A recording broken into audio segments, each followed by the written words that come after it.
Okay. Okay. What about AGI and reason? Okay. Well, here we must be very careful to make a needed distinction. There's a distinction between reasoning in the sense of making inferences, creating argumentative structures out of propositions that come to conclusions, almost always linguistic arguments. How do you carry on an argument without language? And almost always involving literacy. We use notation, mark things down, do logic, etc. If you mean that, these machines are rapidly approaching our competence and will probably exceed it.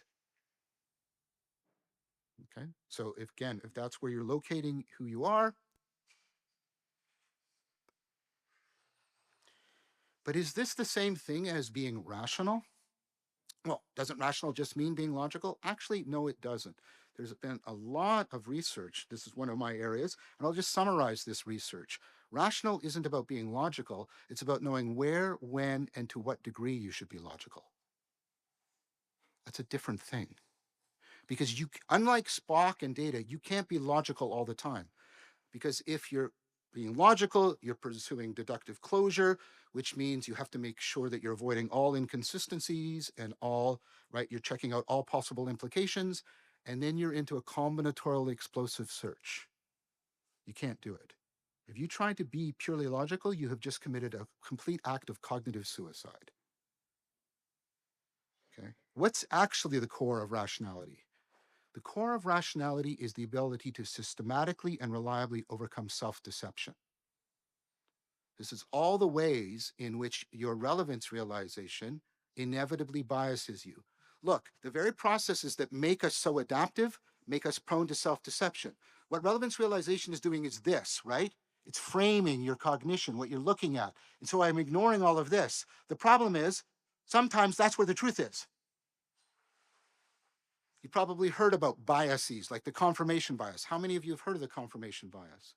This is that when you tend to look for evidence, you tend to look for evidence that confirms your belief. You're oblivious to evidence that could disconfirm it. That's a form of self-deception. Science is designed, by the way, to try and overcome the confirmation bias. There's just a ton of these biases, and they're all related together.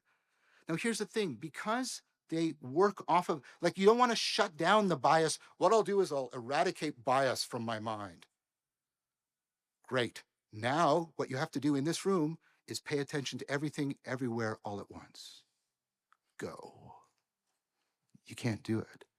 See, this is what's tricky about rationality. You have to ameliorate the bias without undermining your adaptivity. That's really tricky. That's really tricky.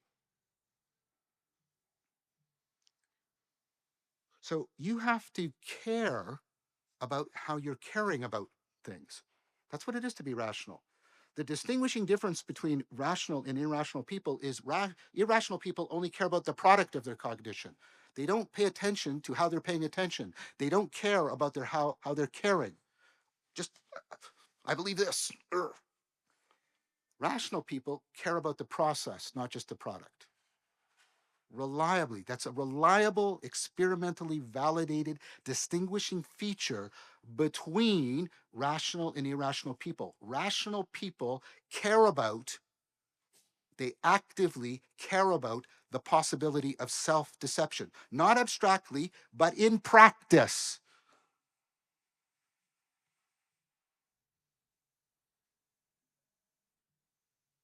In order to be rational, you have to care about overcoming self-deception and commit yourself to self-correction. This is crucial to being rational. That means you are actually aligning, and there's a magic word, the alignment problem. You're aligning yourself with normative standards. You are trying to reduce your self-deception because you're trying to make your beliefs more true, your actions more good, and your experience more beautiful.